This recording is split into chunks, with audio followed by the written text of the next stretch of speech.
গতকাল মল্লিকা মা বলেছিলেন কালিজিরা, রসুন আর গোলমরিচ একসাথে বেটে গরম ভাতের সাথে মেখে খেতে ঘি দিয়ে। তো ঘি তো নাই, এমনি এমনি খাবো। আরও আপনারা অনেকেই বলেছেন গরম জলের সাথে লেবুর রস মিশিয়ে খেতে। তো ওভাবে সব কিছুই করছি। আশা করি দ্রুত সুস্থ হয়ে উঠব। নমস্কার, আমি স্বপ্না।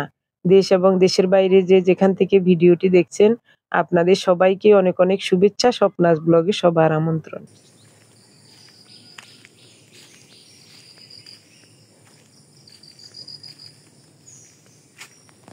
কোনানে গেছিলেন মাসি?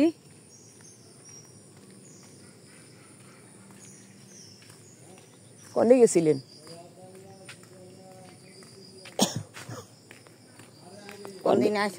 আইসি যে 3 দিনের, পরশু দিন আইসি। ইনি আমার শাশুড়ি মায়ের দূর সম্পর্কের বোন হন। আমরা ওনাকে মাসি ডাকি। ও ওই ইয়ার বিপদ না শুনি কেন, কানে শুনে না,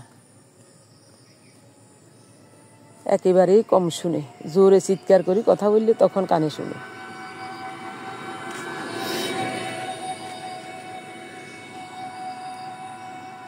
রাস্তাটা কত সুন্দর।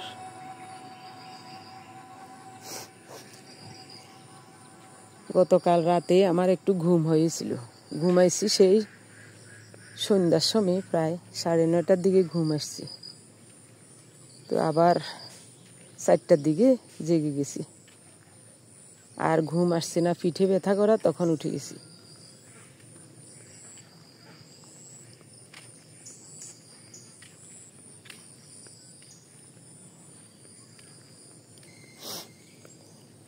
ঘরেও থাকতে মন চান না, এই কারণে হাঁটতে আসলাম। রাস্তায় একটু হাঁটি।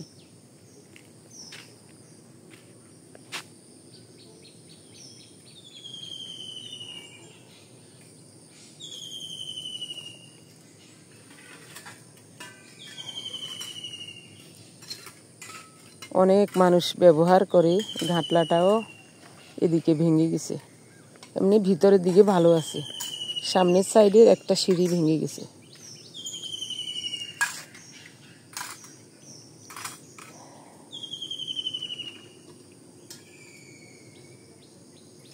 ঠাকুরের আসনের সব ধুর, পূজার থালাবাটি সব ধুয়ে নিচ্ছে।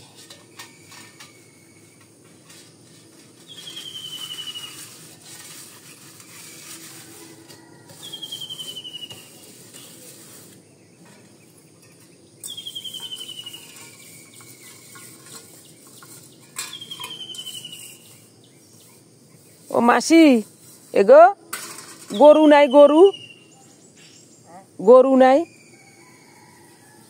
ও শুনেন না। গরু গরু গরু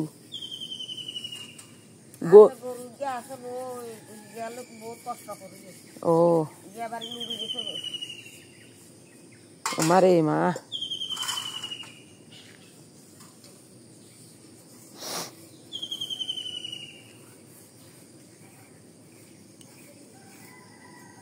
হ্যাঁ,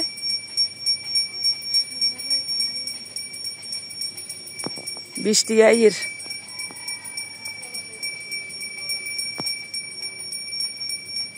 কত মানুষ হাটের। ও মা, বৃষ্টি আসে আর আবার দৌড় দিছে বেগুন।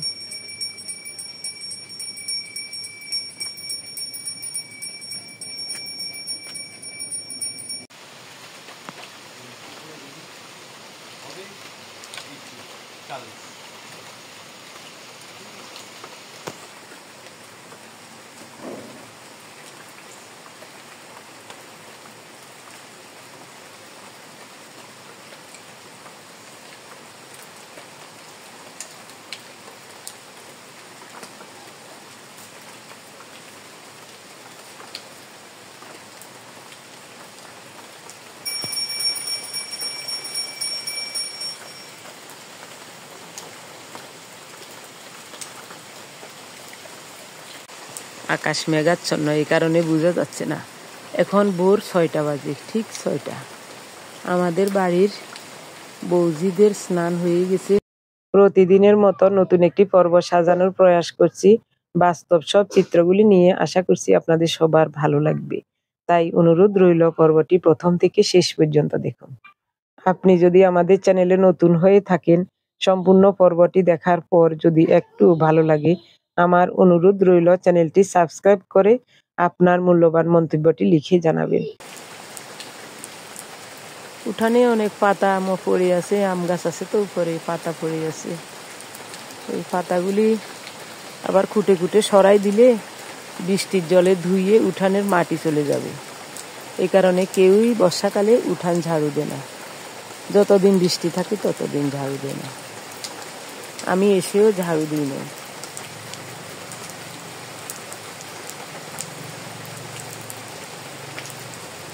সারা রাত বৃষ্টি না দেখে বল বাটিটা উঠিয়ে নিয়েছি, এখন আবার বসিয়ে দেব।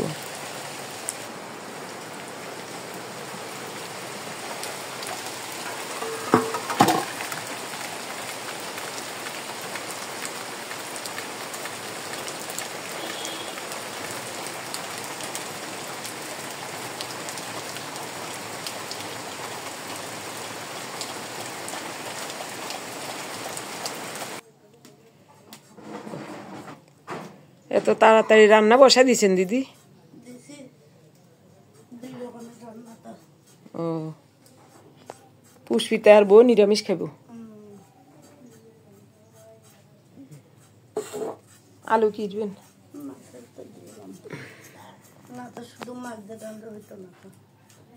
ও,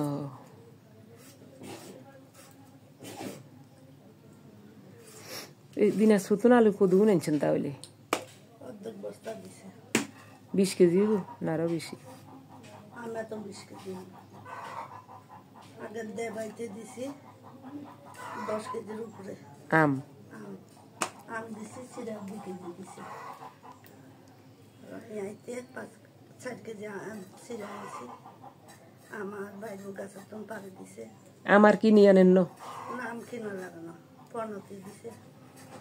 ও, পনতে তো বড় বড়, আর বাইরের ছোট ছোট।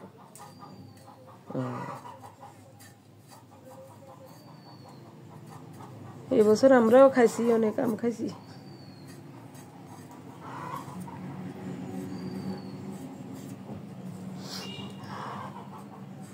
তাহলে আপনার রান্না শেষ হলে আমিও বসাই দিব।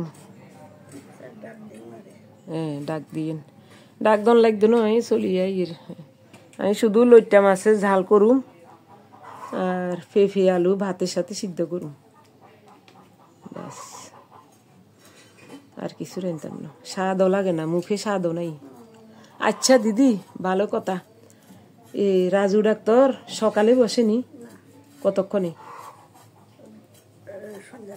হাসপাতালে কোন বইয়ে? আচ্ছা, অনগা হাসপাতালে গেলে পামুনি? হ্যাঁ, তাইলে হাসপাতালে যাই।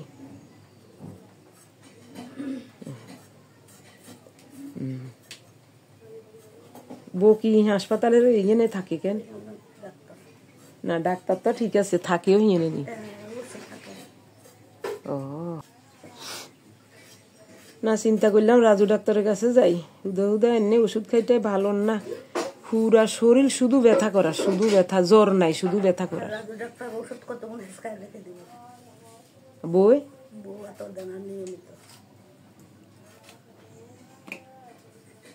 তাইলে তো ঠিক আছে।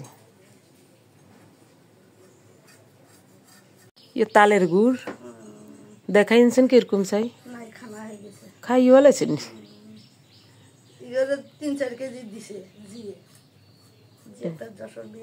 ও, যশোরে তালের গুড়। হ্যাঁ, দোকান থেকে চুষি পিঠা বানাইছে তালের গুড় দিয়ে, আচার বানাইছে, দুগর বাড়ি আচার বানাই দিছে। তালের গুড় দিয়ে আচার বানার কা? আহারে, খাঁটি জিনিস।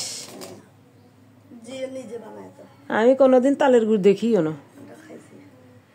মিষ্টি এনে কিরকম গুড়ের মতন নি? স্বাদ স্বাদ ও, খেজুরের গ্রান আছে নি? তালের গ্রান। ও, তালের গাছ কাটা তো আমরা, খেজুর গাছের রস যেমন কাটি, হ্যাঁ, চৈত্র বৈশাখ মাসে গাছ কাটে তালের। ও, ঠেলে বসা দেয়। জামাই এনে গাছ খুলে।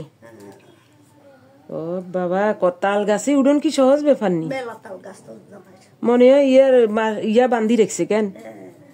মেলা তাল গাছ 1 বিঘা মাটি স্কুলে দিছে, প্রাইমারি স্কুলের নামে। বাবা, আর 4 কিলোর তাল গাছ আর বেঞ্চ দেখে আইছি না। যশোর বিয়ে দিছে তাহলে? দিনাজপুর তো যশোর কদ্দুরা? মেলা দূর, এটা হয়তো যতক্ষণ লাগে এটা ততক্ষণ লাগে। ও, এত দূরে কেন মাইয়া বিয়ে দিল? এটা আর বাইরে সব কিছু আছে না, বই টই পাই টাই। ও, আনের বাইর বই ইয়া বাপের বাড়ি যশোর, এই কারণে। মামার বাড়ি এডে, কাকার বাড়ি এডে।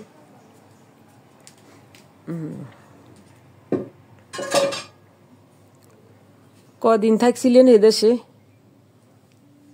1.5 মাসের উপর হয়েছে। আরে বাপরে, 1.5 মাস। ওই মাসে জুলাই মাসে 13 তারিখে আইছি। ইনি আমার জ্যাঠা শ্বশুরের ঘরের যা। ওনার 1 ছেলে 1 মেয়ে। মেয়ের নাম সরস্বতী আর ছেলের নাম গোপাল। ওনার বাপের বাড়ি দিনাজপুর, পীরগঞ্জ। কিছুদিন আগে বাপের বাড়ি গিয়েছিল, 1.5 মাস থেকে এসেছে। আরে প্লাস্টিক বার ওই কি অবস্থা হইল গো দিদি। কাল্লে আরে সমীরের বই প্লাস্টিকের কাপে করে চা দিছে। আনবার লগে লগে গ্লাসে লইয়া লাইছি, স্টিলের গ্লাসে। তো খাইতে আর কাছে ইয়া লাগছে, খারাপ লাগছে। প্লাস্টিকের কাপে গরম জিনিস ঢালা মানে কি?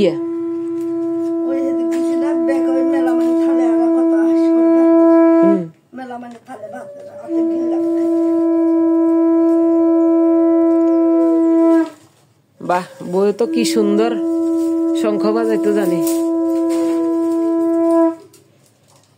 চাই কি ওরের একটু দেখি আয়।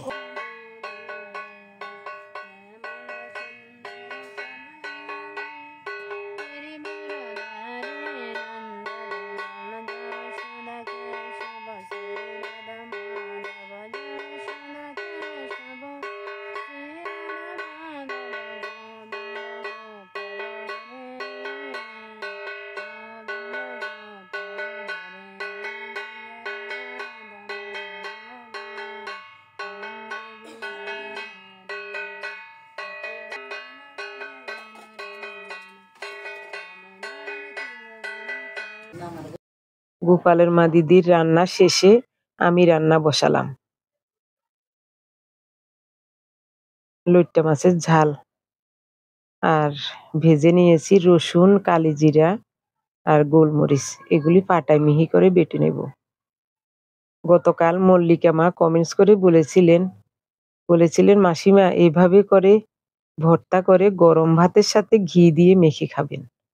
তো ঘি তো নাই, সরিষার তেল দিয়ে মেখে খাবো। সাথে একটু বাটার সময় গোটা সরিষা দিয়েছি। গোপালের বউ বলছে কাকিমা একটু গোটা সরিষা দেন, ভালো লাগবে। তো একটু গোটা সরিষাও দিয়েছি। ঝাঁঝ বের হয়ে গেছে, অবশ্যই ভালো লাগবে এটা খেতে। লইট্টা মাছের ঝাল নামিয়ে ভাত বসিয়ে দিয়েছি। এদিকে আমি ভর্তাটাও পিষে নিচ্ছি। এরপরে গোপালের বউ সহ আমরা হসপিটালে যাব। আমাদের এখানে সরকারি হসপিটাল আছে, কালিদহ বাজারেই। তো গোপালের বউ সহ যাচ্ছি। পুষ্পিতা ভাতের মার গেলে নেবে। ও বলছে দিদা মা সহ যান, আমি ভাতের মার গেলে দেব আপনার। ভাবছিলাম গোপালের মাকে সাথে নিয়ে যাব, এখন বৌমা বলছে কাকিমা আমি যাব। চলুন, আমারও একটু ডাক্তার দেখাতে হবে। গোপালের বউরও একটু সর্দি কাশি আছে, জ্বরও আছে। গ্রাম অঞ্চলে দেখি সবার ঘরে ঘরে জ্বর, সর্দি কাশি। ওইটাই আমাকে ধরেছে। আমি গ্রামে আসার আগেই আমাকে জ্বরে ধরেছে। ওইটা বলে কোনো লাভ নাই। রাস্তাঘাটে হাঁটতে গেলে নাকে গন্ধ লাগে আমার কাছে, মাস্কটা আনি নাই। আমাদের বাড়ি থেকে কালিদহ হেঁটে যেতে 5-6 মিনিট সময় লাগে, আর সিএনজিতে গেলে তো 1 মিনিটও লাগে না। তো আমি ভাবছি হেঁটেই যাব, আর আশপাশের দৃশ্যগুলি আপনাদেরকে দেখাবো। আমাদের গ্রামটা কত সুন্দর দেখুন। ব্যবহার তো করে না লাগে। জল জল কি সুন্দর গো। এই পুকুরটার নাম হলো শঙ্কর পুকুর। আমাদের যখন বিয়ে হয়েছিল আমার শাশুড়ি মা এই পুকুর থেকে জল নিয়ে দিত ভাত রান্না করার জন্য। একেবারে পরিষ্কার টলটলে জল ছিল। এটা হিন্দুদের ছিল। সামনে অনেক বড় পুকুর আর রাস্তার ওপাশে বিশাল বড় বাড়ি। এখন হিন্দুরা কেউ নাই। কি সুন্দর।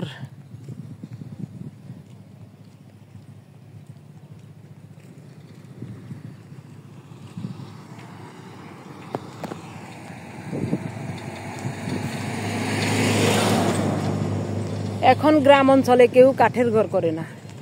কাঠের ঘর কেউ করে না অনগা। উড়াইতে পাকা বাড়ি উড়াইব।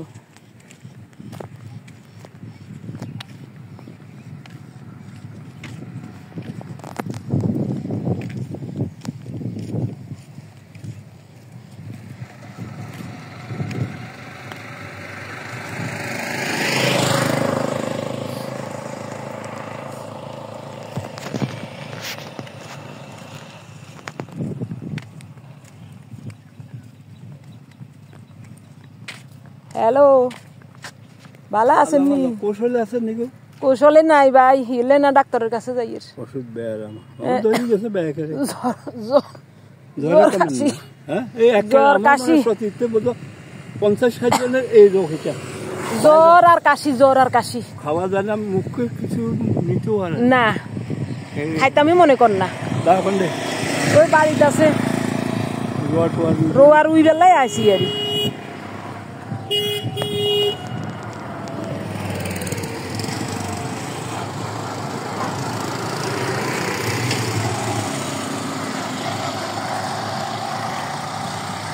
ইন্দি কি চাই বইয়েছে।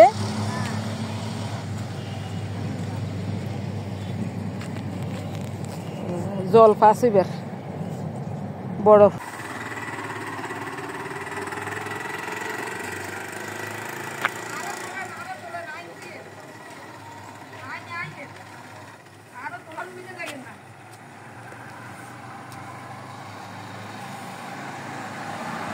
তুই ইয়াত গেছ নি? আসেনি ডাক্তার? আসেনি ডাক্তার? শনিবার না বইয়ে না না তুই তুই আর কি যাবেন গায়ে ওষুধ কিনে নিয়ে নাই তুই। এখানে এসে আমাদের বাড়ির মিঠুনের মার সাথে দেখা। কালীদহ উপস্বাস্থ্য কেন্দ্র, ফেনী সদর, ফেনী। আজকে তো শনিবার। মিঠুনের মা বলছে যে ডাক্তার নাই, ডাক্তার বসে নাই। ভুল করলাম, এত কষ্ট করি।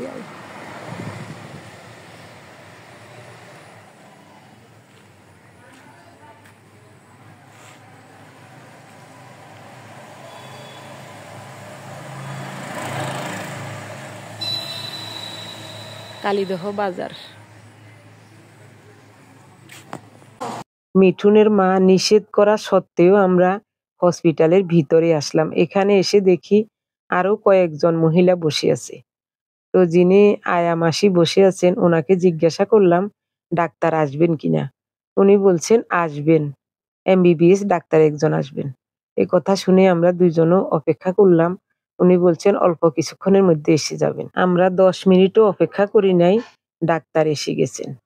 এখন গোপালের বউকে দেখছে। এর আগে যারা আসছিলেন তাদেরকে দেখেছে। তো আরো কিছুক্ষণ আমাদেরকে অপেক্ষা করতে হয়েছিল। আরো 2-3 জন আছে রোগী। এমবিবিএস ডাক্তারের কথা শুনে আমি খুব খুশি হয়েছি। প্রতিদিন যিনি বসেন তিনিও প্যারামেডিক্যাল ডাক্তার। সরকারি নিয়োগ পেয়ে এখানেই পোস্টিং হয়েছে। উপরে ওনার বাসা আছে, উপরে থাকেন, আর নিচতলায় হসপিটাল। ডাক্তার দেখাতে গিয়ে দেখি ডাক্তার সাহেবের বয়স একেবারেই কম, 35-36 বছর বয়স হবে। ওনার কাছ থেকে একটু অভয় নিয়ে জিজ্ঞাসা করছিলাম আপনার বাড়ি কোথায়। উনি বলছেন আমার বাড়ি লস্করহাট। এবার তিনি নিজ থেকেই বলছেন আমি সিলেট মেডিকেল থেকে এমবিবিএস পাশ করেছি, পড়ালেখা করেছি কালীদহ স্কুলে। আরো অনেক কথাই বললেন, বিসিএস করেছেন, এসব কথাও বললেন। তখন আমাকে খুব সুন্দর করে জিজ্ঞাসা করছেন আপনাদের বাড়ি কোথায়। তো আমি বললাম ওখানে। তখন বলছেন যে আপনারা কি বাড়িতে থাকেন না? না। তখন এবার আমার ছেলে মেয়েদের কথা জিজ্ঞাসা করলো। সবার কথা যখন বললাম, পরে কথাবার্তা বলতে বলতে এক পর্যায়ে দেখি উনি রুমার ক্লাসমেট ছিল, আমার মেজো মেয়ে রুমার। তো শুনে আমার কাছেও খুব ভালো লেগেছে। একটা ওষুধ হসপিটাল থেকে দিয়েছে, বাকিগুলো দোকান থেকে কিনে নিচ্ছি।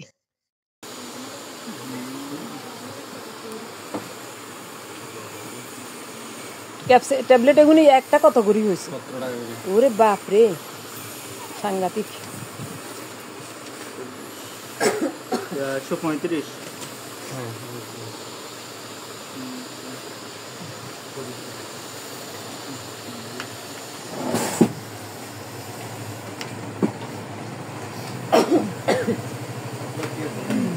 10 টাকা এনে একটু পাল্টা দেন না কষ্ট করি। এটা তো ভালোই আছে। আমরা কি পরিমাণে পাটা ছেড়ে নেওয়া লাগে না, আমরা নিলে তো ব্যাংকে দিয়ে লাগে, সমস্যা নেই। শুধু আপনি ব্যাংকে আপ ডাউন করি, কোম্পানি দেওয়া লাগে না। লই তো চায় না তো, সিএনজি বিএনজি এলার এখানে লই তো চায় না। এই সিএনজি এলার রাত্রে 1000 টাকা দিলে হেলমেটে 100 টাকা ছিল। কারে কি করবে? হ্যাঁ, তোমার কত আছে বউ?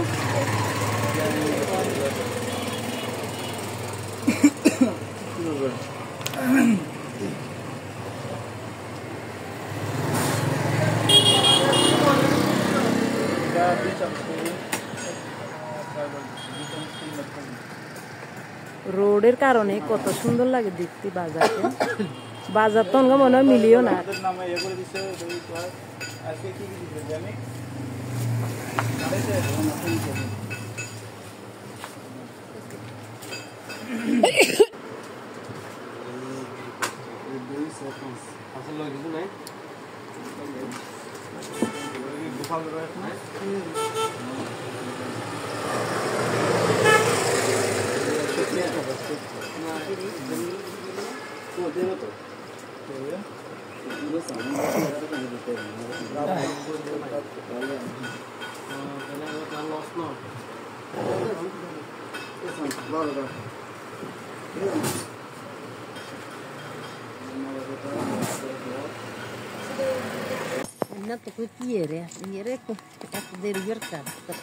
তো হিয়া কইদেন আর মেয়ে দুজন জামাই একজন বিসিএস ক্যাডার এই কথা শুনি হাল দিচ্ছে কি এখন আমরা বাড়ি কোনানে, আমরা কোনানে থাকি না, বাসায় বাড়িতে থাকি না, ঢাকা থাকি।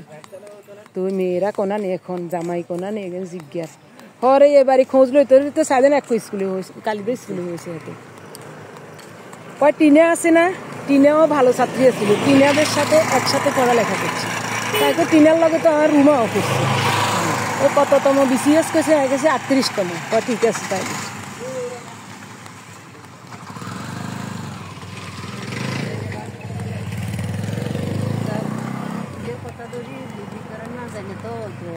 হ্যাঁ না, ভালো হয়েছে গো, এমবিবিএস ডাক্তার তো।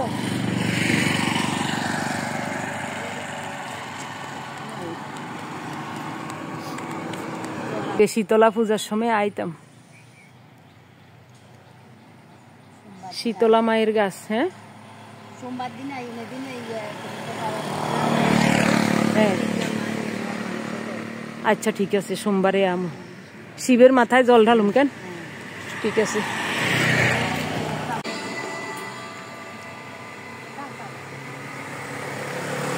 ওরে বাবারে, এত কামরাঙ্গা দিচ্ছে, সবগুলা পাখি রয়েছে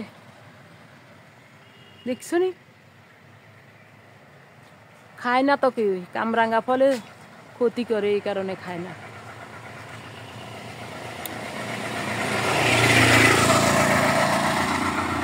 কত কামরাঙ্গা পড়ে গেছে।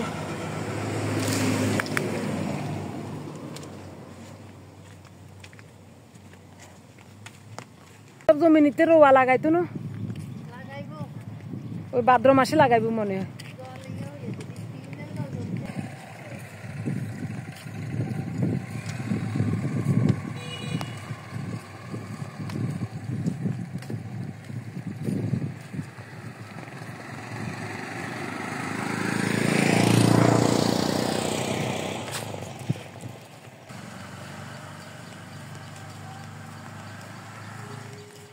কচুর ফুল,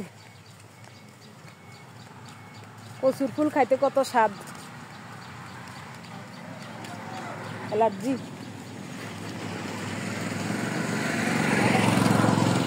শরীরে জ্বর নাই, কিন্তু আজও স্নান করব না, গতকালও করি নাই। এখান থেকে গিয়ে ভাত খেয়ে নেব, তারপরে ওষুধ খাবো। মল্লিকা মাকে অজস্র অজস্র ধন্যবাদ এত সুন্দর একটা কথা বলার জন্য, না হয় আমার এই কথাটা মনেও আসতো না।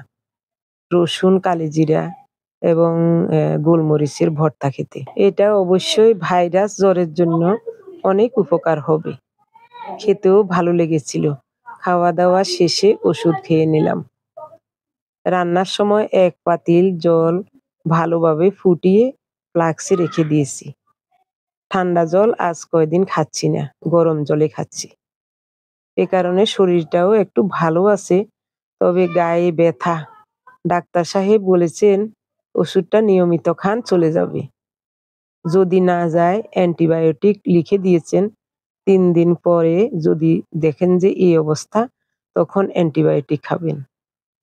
আমার প্রিয় ভাই বোন, বন্ধু স্বজন, আপনারা যারা প্রতিনিয়ত ভালোবেসে আমাদের ভিডিওগুলি দেখে যাচ্ছেন এবং ভিডিও দেখে সুন্দর ও গঠনমূলক কমেন্টস করে আমাকে কাজ করার শক্তি এবং সাহস জুগিয়েছেন, আমি আপনাদের সবাইকে জানাই অজস্র অজস্র ধন্যবাদ, অভিনন্দন এবং কৃতজ্ঞতা। শরীরটা একটু খারাপ, এটা ঠিক আছে, কিন্তু আপনাদের সান্নিধ্য না পেলে আমার শরীর আরো বেশি খারাপ হয়ে যাবে। মন খারাপ থাকলে শরীর আরো বেশি খারাপ হবে। এই জন্যই কষ্ট করে ভিডিও তৈরি করে এখন শুয়ে শুয়ে ভয়েস দিচ্ছি। পুরো ভিডিওতে ভয়েস দিই নাই, যেমনি ভিডিও করেছি ওভাবেই আপলোড দিয়ে দেব। ভাত খেয়ে ঔষধ খেয়েছিলাম, এরপরে প্রচুর ঘাম দিয়েছি, কিছুক্ষণ শুয়েছিলাম। এখন একটু ভালো লাগছে, তাই পরনের শাড়িটা পুকুর থেকে ধুয়ে আনলাম, এখন মেলে দিচ্ছি। রৌদ্র উঠেছে খুব কড়া, বেশিক্ষণ সময় লাগবে না, শুকিয়ে যাবে। প্রতিদিনের মতো আজকের পর্বটিও কেমন হয়েছে কমেন্টস করে জানাতে ভুলবেন না। সবাই ভালো থাকুন, দেখা হবে আগামী পর্বে। ধন্যবাদ সবাইকে।